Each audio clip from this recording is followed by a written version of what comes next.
శ్రీమాత్రే నమః. అందరికీ నమస్కారం. ఈరోజు నాగుల చవితి.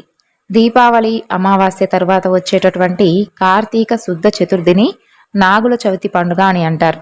కొందరు శ్రావణ శుద్ధ చతుర్థి నాడు జరుపుకుంటారు. మన పురాణాలలో నాగుల చవితి గురించి ఎన్నో కథలు ఉన్నాయి. నాగుల చవితి నాడు నాగేంద్రుణ్ణి శివభావముతో అర్చిస్తే సర్వరోగాలు పోయి సౌభాగ్యవంతులవుతారని భారతీయుల యొక్క నమ్మకం. ఈ మానవ శరీరం అనేటటువంటి పుట్టకు 9 రంధ్రాలుంటాయి. వాటిని నవరంధ్రాలు అని అంటూ ఉంటారు. మానవ శరీరంలో నాడులతో నిండి ఉన్నటువంటి వెన్నెముకను వెన్నుబాము అని అంటారు. కుండలి శక్తి మూలాధార చక్రంలో పాము ఆకారం వలె ఉంటుందని యోగ శాస్త్రం చెబుతుంది. ఇది మానవ శరీరంలో నిద్రిస్తున్నట్లుగా నటిస్తూ కామ, క్రోధ, లోభ, మోహ, మదమాశ్చర్యాలు అనేటటువంటి విషాన్ని కక్కుతూ మానవుడిలో ఉన్నటువంటి సత్వగుణ సంపత్తిని హరించి వేస్తూ ఉంటుందని, అందుకు నాగుల చవితి రోజున ప్రత్యక్షంగా విషసర్ప పుట్టలను ఆరాధించి పుట్టలో పాలు పోస్తే సకల సర్పదోషాలు తొలగి సుఖ సంతోషాలతో ఉంటారని ప్రతీది. మరి ఈరోజు సుబ్రహ్మణ్యేశ్వర స్వామి గురించి కొన్ని అద్భుతమైనటువంటి కథల గురించి తెలుసుకుందాం. పళని క్షేత్రం తమిళనాడులోని దిండిగల్ జిల్లాలో మదురైకి 120 కిలోమీటర్ల దూరంలో ఉంటుంది. పళని అంటే జ్ఞానఫలం అని అర్థం. సుబ్రహ్మణ్య స్వామి వారి యొక్క 6 దివ్య పుణ్యక్షేత్రాలలో పళని ఆలయం 3వది. చుట్టూ పచ్చని చెట్లతో చాలా ఆహ్లాదకరంగా ఉంటుంది.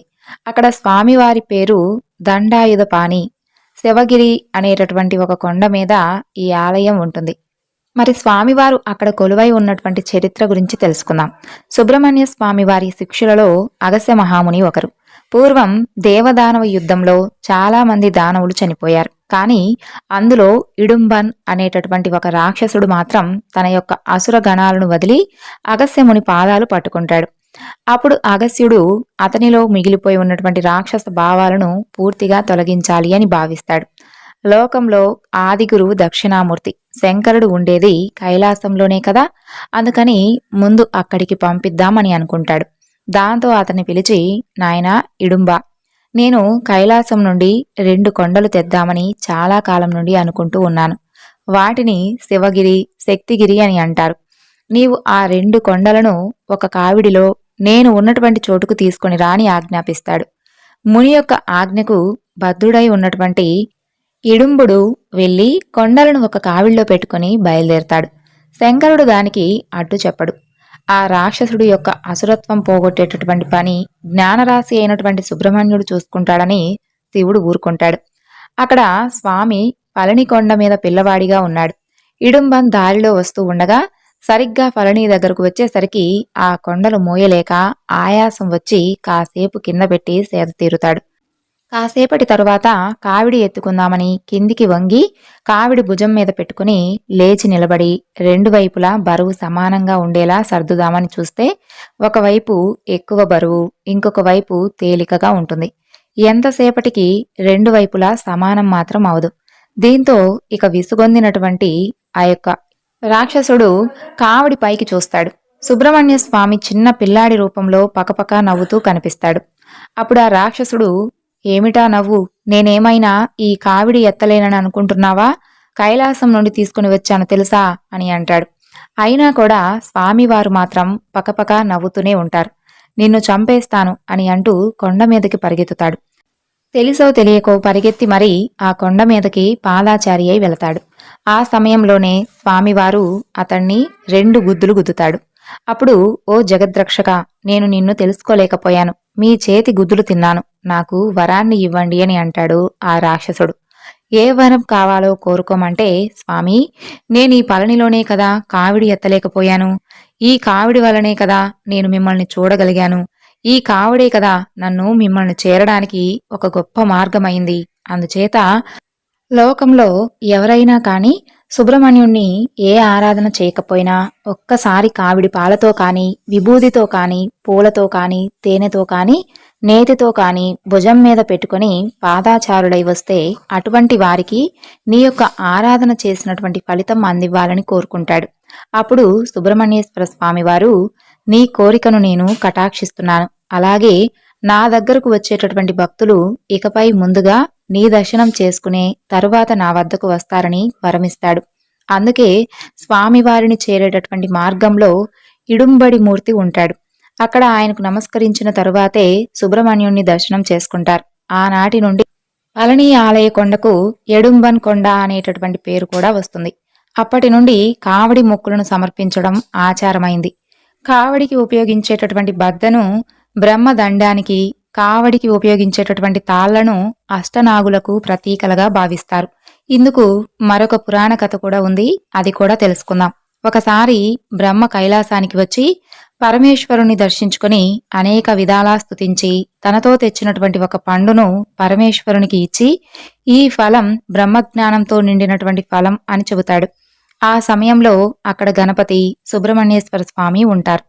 అక్కడ ఉన్నటువంటి ఇద్దరి పుత్రులలో ఎవరికి ఆ జ్ఞానఫలం ఇవ్వాలో పరమేశ్వరునికి అర్థం కాక వారికి ఒక పరీక్ష పెడతాడు. ఈ యొక్క సమస్త విశ్వాన్ని ప్రదక్షిణ చేసి ఎవరైతే ముందుగా వస్తారో వారికి ఆ ఫలం ఇస్తానని చెబుతాడు. కుమారస్వామి వెంటనే తన యొక్క వాహనమైనటువంటి నెమలి ఎక్కి విశ్వ ప్రదక్షిణకు బయలుదేరుతాడు. కుమారస్వామి వలె వేగంగా ప్రయాణించలేనటువంటి వినాయకుడు నిర్మలమైనటువంటి మనస్సుతో తన తల్లిదండ్రుల చుట్టూ ప్రదక్షిణ చేసి సమస్త విశ్వం పరమేశ్వరుని యొక్క ప్రతిరూపమే కాబట్టి తను విశ్వ ప్రదక్షిణ చేసినట్లే అని అనుకుంటాడు. అతని మాటలకు మెచ్చినటువంటి పరమేశ్వరుడు ఆ ఫలాన్ని వినాయకునికి ఇవ్వగా వినాయకుడు ఆ బ్రహ్మజ్ఞాన ఫలాన్ని భుజించాడు. ప్రదక్షిణ పూర్తి చేసుకుని వచ్చినటువంటి కుమారస్వామి జరిగినటువంటి విషయం తెలుసుకొని కోపగించినటువంటి కుమారస్వామిని పరమేశ్వరుడు బుజ్జగించి సంపూర్ణమైనటువంటి బ్రహ్మజ్ఞానం మొత్తం కూడా నీలోనే ఉంది కుమారా, నీవే ఒక గొప్ప అద్భుతమైనటువంటి ఫలానివి అని నీ పేరిట ఒక సుందరమైనటువంటి పుణ్యక్షేత్రం ఏర్పడేలా అనుగ్రహిస్తున్నాను. అది నీ స్వంత క్షేత్రం, అక్కడికి వెళ్లి నివాసం ఉండు అంటూ కుమారుణ్ణి బుజ్జగించాడు. దీంతో వైభవమైనటువంటి పళని రూపుదిద్దుకుంది. అది కుమారుని యొక్క విశిష్ట నివాస క్షేత్రమైంది. సుబ్రహ్మణ్యేశ్వర స్వామి వారి యొక్క కథలలో రెండవ కథ గురించి తెలుసుకుందాం. తిరుత్తని. ఇక్కడ కొలువై ఉన్నటువంటి దైవం సుబ్రహ్మణ్యేశ్వర స్వామి. కొండపై ఉన్నటువంటి ఈ ఆలయం చాలా ప్రాచీనమైనది. ఈ యొక్క దివ్య క్షేత్రాలలో సుబ్రహ్మణ్యేశ్వర స్వామి వల్లీ దేవసేన అమ్మవార్ల సహితంగా కొలువయ్యారు. తమిళనాడులోని ఈ సుబ్రహ్మణ్య క్షేత్రాలలో ఎంతో విశేషమైనదిగా పేరుగాంచినటువంటి ఈ క్షేత్రం తమిళులందరికీ కూడా ఆరాధ్య క్షేత్రం. తమిళుల ఇష్టదైవంగా ఇలవేల్పుగా పూజలందుకుంటున్నటువంటి సుబ్రహ్మణ్యేశ్వర స్వామి ఇక్కడ మురుగ పేరుమాళ్లుగా పూజలందుకుంటూ ఉంటాడు. ఈ ఆలయంలో స్వామికి ఉపయోగించేటటువంటి చందనం ఎంతో విశిష్టమైనది. ఇంద్రుడు తన కూతురు వివాహ సమయంలో ఒక గంధం తీసేటటువంటి రాయిని కూడా ఇస్తాడు. దీని మీద తీసినటువంటి గంధాన్ని స్వామికి పూస్తారు. ఈ గంధం చాలా ఔషధ గుణాలు కలిగి ఉంటుంది అని అంటారు. ఈ గంధాన్ని నుదుటిపై ధరించకుండా నీటిలో వేసి సేవిస్తే అన్ని జబ్బులు నయమవుతాయని భక్తుల యొక్క విశ్వాసం. అయితే పర్వదినాలలో మాత్రమే ఈ చందనాన్ని పంపిణీ చేస్తారు. త్రేతాయుగంలో శ్రీరామచంద్ర ప్రభువు రావణ సంహారం చేసిన తర్వాత రామేశ్వరంలో ఈశ్వరుణ్ణి ఆరాధిస్తాడు. అక్కడ ఈశ్వరుడి యొక్క ఆనతి మేరకు శ్రీరాముడు ఈ యొక్క తిరుత్తని క్షేత్రం దర్శిస్తాడు. ఆ తర్వాతనే శ్రీరామచంద్రునికి పూర్తిగా మనశ్శాంతి కలుగుతుంది. శ్రీ మహావిష్ణువు సైతం ఈ క్షేత్రంలోనే సుబ్రహ్మణ్యుడి పూజ చేసి ఆయన పోగొట్టుకున్నటువంటి శంకు చక్రాలను కూడా తిరిగి పొందుతాడు. అంతకు పూర్వం వాటిని తారకాసురుడు శ్రీ మహావిష్ణువు నుండి చేజెక్కించుకుంటాడు. ఆ తరువాత చతుర్ముఖ బ్రహ్మ ప్రణవార్థమును చెప్పలేకపోవడం వలన మన ముద్దులొలికేటటువంటి సుబ్రహ్మణ్యుడి చేత బంధింపబడి ఆయన సృష్టి చేసేటటువంటి సామర్థ్యం కూడా కోల్పోతాడు. ఇక్కడ తిరుత్తనిలో ఉన్నటువంటి బ్రహ్మతీర్థంలో కార్తికేయుడిని పూజించి ఆయన తిరిగి శక్తి సామర్థ్యాలను పొందాడు. దేవేంద్రుడు కూడా ఈ క్షేత్రంలోనే ఇంద్రతీర్థములో కరుణకువలై అనేటటువంటి అరుదైనటువంటి మొక్కను నాటి ప్రతిరోజు కూడా ఆ మొక్క ఇచ్చేటటువంటి 3 పుష్పములతో ఇక్కడ కుమారస్వామిని పూజించేవాడు. ఆ తరువాతనే ఇంద్రుడు తారకాసురాది రాక్షసుల ద్వారా పోగొట్టుకున్నటువంటి సంగనీతి, పద్మనీతి, చింతామణి మొదలైనటువంటి దేవలోక ఐశ్వర్యమును తిరిగి పొందాడు. నాగరాజు వాసుకి సముద్ర మదనంలో తనకైనటువంటి గాయాల నుండి ఈ స్వామిని సేవించడం వలన ఉపశమనం పొంది ఆరోగ్యవంతుడయ్యాడు. అగస్త్యుడు ఈ స్వామిని ప్రార్థించి తమిళ భాషా పాండిత్యం వరంగా పొందాడు. సుబ్రహ్మణ్యేశ్వర స్వామి ఇక్కడ తన తండ్రి అయినటువంటి పరమేశ్వరుణ్ణి పూజించతలచి తిరుత్తని కొండపై తన యొక్క నివాసానికి ఈశాన్య భాగాన శివలింగ ప్రతిష్ఠ చేసి సేవించాడట. కుమారస్వామి యొక్క పితృభక్తికి మెచ్చినటువంటి సాంబశివుడు ఎంతగానో సంతోషించి కుమారస్వామికి జ్ఞానశక్తి అనేటటువంటి ఒక ఈటను అనుగ్రహించాడట. ఆ కారణాన స్వామికి జ్ఞానశక్తిధరుడు అనేటటువంటి పేరు కూడా వచ్చింది. ఇక్కడ సుబ్రహ్మణ్యేశ్వర స్వామి స్థాపించినటువంటి లింగానికి కుమారేశ్వరుడు అనేటటువంటి పేరు కూడా వచ్చింది. కుమారస్వామి శివుణ్ణి అర్చించడానికి సృష్టించినటువంటి తీర్థమే కుమార తీర్థం. దీనిని శరవణ తీర్థం అని కూడా పిలుస్తారు. సూరపద్ముడి యొక్క సంహారం అనంతరం స్వామి తిరుత్తనిలోని కొండపై విశ్రాంతి తీసుకొని శ్రీవల్లిని ఇక్కడే వివాహం చేసుకున్నాడు. ఇక్కడ స్వామివారి వాహనంగా మయూరం స్థానంలో ఏనుగు ఉంటుంది. దీనికి సంబంధించినటువంటి ఒక పురాణ కథ కూడా ప్రచారంలో ఉంది. అది కూడా ఇప్పుడు మనం తెలుసుకుందాం. సుబ్రహ్మణ్య స్వామికి దేవేంద్రుడు తన కుమార్తె దేవయానిని ఇచ్చి వివాహం జరిపించి ఐరావతాన్ని కానుకగా ఇస్తాడు. అందుకే ఐరావతం విగ్రహ రూపంలో అక్కడ ఉంటుంది. ఐరావతం ఇంద్రలోకం నుండి వెళ్లిపోయిన దగ్గర నుండి ఇంద్రుని యొక్క సంపదలు తరిగిపోసాగాయి. అది గమనించినటువంటి సుబ్రహ్మణ్యేశ్వర స్వామి ఇంద్రునికి ఐరావతాన్ని తిరిగి ఇచ్చేయబోతాడు. కానీ ఇంద్రుడు అల్లుడికి ఇచ్చినటువంటి కానుకను తిరిగి తీసుకోవడానికి అంగీకరించక ఐరావతాన్ని ఇంద్రలోకం వైపు తిరిగి ఉండేటట్లుగా ఉంచమని వరాన్ని కోరుకుంటాడు. దానితో ఇంద్రలోకం తిరిగి కలకలలాడుతుంది. ఇప్పుడు స్వామివారి యొక్క పుణ్యక్షేత్రాలలో ప్రసిద్ధి పొందినటువంటి స్వామి మలై ఆ యొక్క పురాణ కథ గురించి కూడా తెలుసుకుందాం. తమిళనాడులో ఉన్నటువంటి సుబ్రహ్మణ్యేశ్వర స్వామికి 6 ముఖ్యమైనటువంటి క్షేత్రాలలో ఈ ఆలయానికి కూడా ఒక గొప్ప విశేషం ఉంటుంది. సాక్షాత్తు ఆ పరమేశ్వరుడు తన కుమారుని యొక్క తెలివితేటలకు మురిసిపోయి పుత్రోత్సాహం పొందినటువంటి స్థలం ఇది. సుబ్రహ్మణ్యేశ్వరుడు తన తండ్రిని శిక్షునిగా చేసుకుని తన గురువుగా ప్రణవ స్వరూపమైనటువంటి ఓంకారానికి అర్థం చెప్పినటువంటి పవిత్రమైనటువంటి ప్రదేశం ఇది. ఆ పరమేశ్వరుడు ఈ జగత్తుకే స్వామి. ఆ స్వామికి స్వామి అయి నాదుడై ఉపదేశించాడు కాబట్టి ఇక్కడ కుమారస్వామికి స్వామినాథుడు అనేటటువంటి పేరు కూడా వచ్చింది. ఈ స్థలానికి స్వామి మలై అనేటటువంటి పేరు కూడా వచ్చింది. అతి పురాతనమైనటువంటి ఈ ఆలయాన్ని కార్తవీర్యార్జునుడు కట్టించాడు.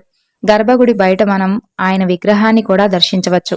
అయితే పురాణ కథనం ప్రకారం ఈ దేవుని యొక్క సన్నిధికి వచ్చి నిశ్చలమైనటువంటి భక్తితో పూజించే వారి యొక్క పాపాలన్నీ కూడా సూర్యుని ముందు పొగమంచులాగా కరిగిపోతాయి. ఈ దేవాలయంలో వివాహం చేసుకున్న వారికి సత్ప్రవర్తన, సత్సంతానం కలుగుతాయి అని అంటారు. స్వామివారి యొక్క దర్శనార్థం అనేక మంది భక్తులు సందర్శిస్తూ ఉంటారు. దేశ విదేశాల నుండి కూడా భక్తులు ఈ ఆలయానికి వస్తూ ఉంటారు. భక్తులు కోరికలు తీరిన తర్వాత స్వామివారికి పాల కావిడి, పూల కావిడి వంటి ముడుపులు చెల్లిస్తూ ఉంటారు. ఇప్పుడు కుక్కే సుబ్రహ్మణ్యేశ్వర స్వామి వారి యొక్క దేవాలయం గురించి తెలుసుకుందాం. సుప్రసిద్ధమైనటువంటి శ్రీ కుక్కే సుబ్రహ్మణ్యేశ్వర స్వామి వారి యొక్క దేవస్థానం కర్ణాటక రాష్ట్రం దక్షిణ కన్నడ జిల్లా సూళ్య తాలూకాలోని సుబ్రహ్మణ్య అనేటటువంటి గ్రామంలో ఉంది. ఇక్కడ కార్తికేయుడిని సర్పదేవుడు అంటే సుబ్రహ్మణ్యునిగా భక్తులు ఆరాధిస్తూ ఉంటారు. గరుడునికి భయపడి దివ్య సర్పమైనటువంటి వాసుకి ఇతర సర్పాలు సుబ్రహ్మణ్యుని చెంత శరణు పొందాయని పురాణాలు చెబుతూ ఉంటాయి. కుమారస్వామి, సుబ్రహ్మణ్యేశ్వర స్వామి, కార్తికేయుడికి నిలయమైనటువంటి ఈ క్షేత్రం పరశురామ క్షేత్రాలలో ఒకటి. స్థల పురాణం ప్రకారం పూర్వం తారకుడు సూరపద్మాసురుడు అనేటటువంటి అసురులను సుబ్రహ్మణ్యేశ్వర స్వామి తన యొక్క శక్తి ఆయుధంతో సంహరించాడు. తన ఆయుధాన్ని ఇక్కడ ఉన్నటువంటి కుక్కే సుబ్రహ్మణ్య గ్రామంలో దారా నదిలో శుభ్రపరుచుకున్నాడని పురాణాలు చెబుతున్నాయి.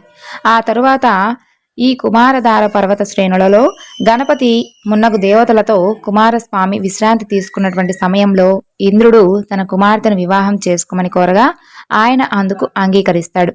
ఆ తరువాత వాసుకి తపస్సుకు మెచ్చి వాసుకి కోరికపై ఈ ప్రదేశంలో తనతో పాటు వెలియడానికి అంగీకరించడం వలన ఈ క్షేత్రం వెలిసింది.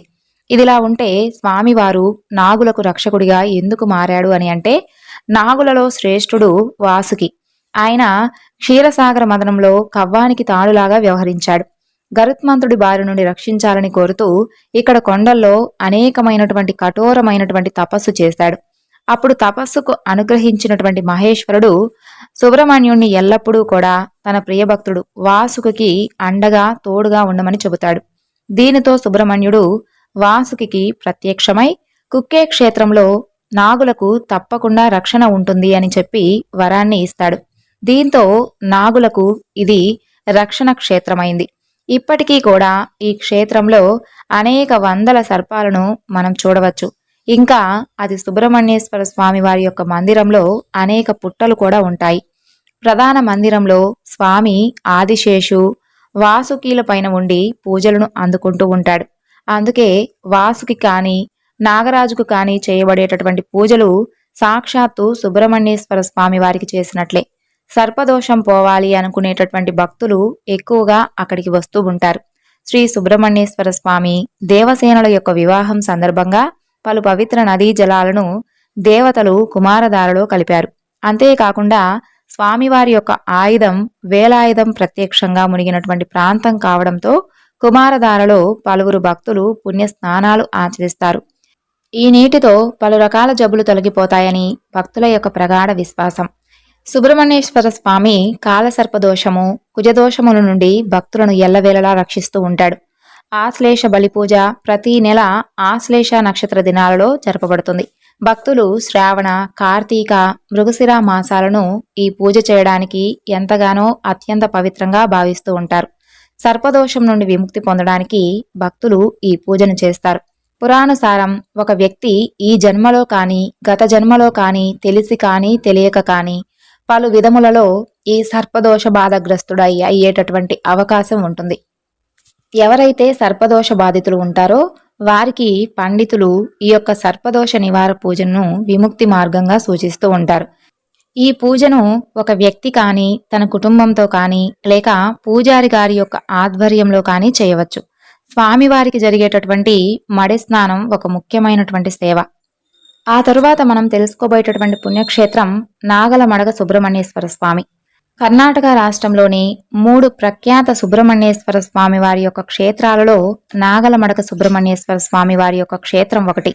ఈ ప్రదేశం విజయనగర రాజుల యొక్క ఆస్థానానికి చెందిందని అంటూ ఉంటారు. శ్రీరామచంద్రుడు వనవాస కాలంలో నాగలమడకలో నివాసం ఉన్నట్లు చారిత్రక ఆధారాల ద్వారా తెలుస్తుంది. శ్రీరాముడు ఈ ప్రదేశం వదిలి కాకాద్రి కొండకు ప్రయాణమైనట్లు చెబుతారు. ఈ కొండనే కామిల కొండ అని కూడా పిలుస్తారు. ఈ కొండపై శ్రీరామచంద్రస్వామి వారి గుడి కూడా ఉంటుంది. నాగలమడగలో అన్నంబట్టు అనేటటువంటి బ్రాహ్మణుడు ఉండేవాడని, ఆయన సుబ్రహ్మణ్యేశ్వర స్వామి వారి యొక్క భక్తుడిగా ఉంటూ దక్షిణ కర్ణాటక ప్రాంతంలోని కుక్కే సుబ్రహ్మణ్యేశ్వర స్వామి వారి యొక్క దర్శనానికి ప్రతి సంవత్సరం కూడా కాలినడకన హాజరయ్యేవారని అంటూ ఉంటారు. ఒకసారి వృద్ధాప్యంలో అన్నంబట్టు గారు కుక్కేలో రథం లాగేటటువంటి సమయానికి చేరుకోలేకపోయారని, అయితే భక్తులు ఎంతమంది లాగినా కూడా ఆ రథం ముందుకు కదలలేక అలాగే నిలిచిపోయిందని, అన్నంబట్టు గారు అక్కడకు చేరుకునేసరికి రథం పగ్గాలపై చేయి వేసిన వెంటనే రథం కదిలిందని పూర్వీకులు చెబుతారు. వృద్ధాప్యంలో ఇక్కడకు రాలేవని, అందువలన నాగలమడకలోనే ఉంటూ సేవ చేయమని చెప్పి నాగాభరణమును అన్నంబట్టుకు కుక్కే సుబ్రహ్మణ్యేశ్వర స్వామి వారి ఇచ్చినట్లు పెద్దలు చెబుతూ ఉంటారు.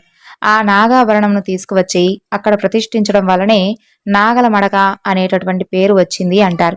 అది కూడా స్వామివారు కలలో కనిపించి పెన్నా నది పరివాహకం వద్దనే ప్రతిష్ఠించమని చెప్పడంతో నాగుల కోసం వెతుకుతూ ఉన్నటువంటి సందర్భంలో ఒక రైతు పొలంలో నాగలితో దున్నుతూ ఉండగా ఆ సమయంలో నాగులను పోలినటువంటి రాళ్లు లభ్యం కావడంతో ఆ రాళ్లనే ప్రతిష్ఠించినట్లు చెబుతారు. కేవలం 4 స్తంభాలు నిలబెట్టి రాతి బండపరిచి మండపాన్ని నిర్మించారని, రొద్దకు చెందినటువంటి బాలసుబ్బయ్య అనేటటువంటి వ్యక్తి ఈ మండపంలో వ్యాపారానికి సంబంధించినటువంటి సరుకులు పెట్టుకుని నిద్రిస్తూ ఉండగా స్వామివారు కలలో కనిపించి ఆలయం నిర్మించాలని చెప్పడంతో ఆయన ఆ యొక్క ఆలయ నిర్మాణానికి కృషి చేసి సఫలీకృతుడైనట్లు తెలుస్తుంది.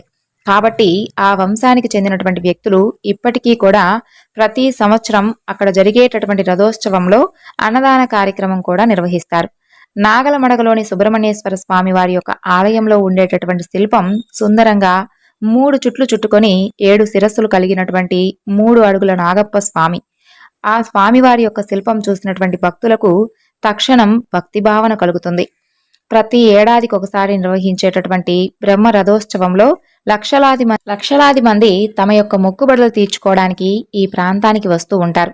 అందులో విశిష్టమైనది పులివిస్తరలు. అంటే బ్రాహ్మణులు భోజనం చేసి వదిలినటువంటి ఆకులు తలపై పెట్టుకొని పినాకిని నదిలో స్నానం చేయడం అన్నమాట. స్వామివారి యొక్క రథోత్సవం తర్వాత బ్రాహ్మణులు భోజనం పిదప విడిచిపెట్టినటువంటి పులివిస్తర్లు ఏరుకొని వాటిని తలపై పెట్టుకొని నీరున్న చోట తలంటు స్నానాలు చేస్తే చేసినటువంటి పాపాలన్నీ పోయి మంచి జరుగుతుందని భక్తులు భావించడం విశేషం. అప్పటి వరకు ఉన్నటువంటి ఉపవాస దీక్షను విరమించడం భక్తుల యొక్క ఆనవాయితీ. ఇవి స్వామివారి యొక్క అద్భుతమైనటువంటి ప్రసిద్ధి పొందినటువంటి పుణ్యక్షేత్రాలు, వాటి యొక్క పురాణ కథల గురించి విన్నారు కదండి. ఈ వివరణను ఇంతటితో ముగిస్తూ స్వామివారి యొక్క కరుణ కటాక్షాలు అందరిపై ఉండాలని, ఆ సుబ్రహ్మణ్యేశ్వర స్వామివారి యొక్క సంపూర్ణ అనుగ్రహంతో అష్టైశ్వర్యాలతో ఉండాలని మరొక్కసారి ఆ స్వామివారిని కోరుకుంటూ సర్వం శ్రీ లలితార్పణమస్తు. స్వస్తి.